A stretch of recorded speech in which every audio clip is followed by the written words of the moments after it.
তিন number point, আমি যে কথা বলতে চেয়েছিলাম খুতবায় কথা বলব, তিন নাম্বার পয়েন্ট খুব গুরুত্বপূর্ণ। আপনারা জানেন কিনা জানি না, আমি যেটা বুঝি বা জানি সেটা বলতেছি। প্রত্যেকটা মসজিদেই গোয়েন্দা থাকে। প্রত্যেকটা মসজিদে কি থাকে ভাই? গোয়েন্দা থাকে। মানে এত বড় বড় দাড়ি, সুন্দর টুপি, সুন্দর পাগড়ি পরে এসে আপনার সামনের কাতারে বসে থাকবে। আপনি বুঝবেন না যেটা গোয়েন্দা, আপনি বুঝবেন না। এই গোয়েন্দা হয় দুই ধরনের পক্ষ থেকে। এক ধরনের ডাইরেক্টলি বিধর্মী, আর এক ধরনের হচ্ছে আমাদের মুসলমানের সন্তান গোয়েন্দা। কেন? টাকার কারণে গোয়েন্দা হয়েছে, টাকার কারণে গোয়েন্দা। আচ্ছা, আমি কথাটা কেন বলছি সেটা বলার কারণ বলতেছি।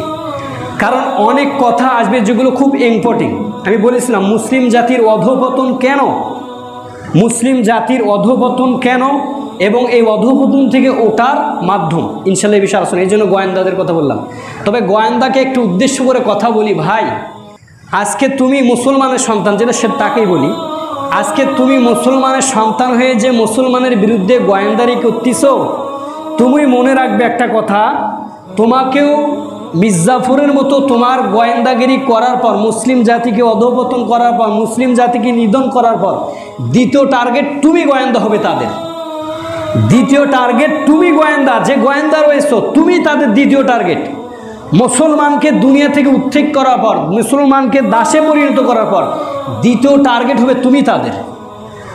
তোমাকেও তারা ছাড় দিবে না। মির্জাফরকে যেরকম ইংরেজরা এঁকেছিল, ইংরেজের কথাই শুনেছে, কিন্তু ইংরেজকে মেরেছে আবার ইংরেজরাই।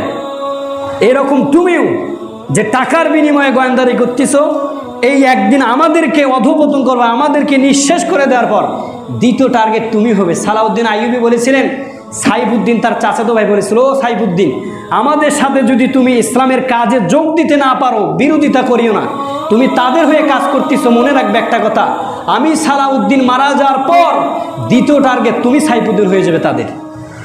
দ্বিতীয় টার্গেট তুমি সাইফুদ্দিন হয়ে যাবে। এই জন্য গোয়েন্দার উদ্দেশ্যে কথাগুলো বলি।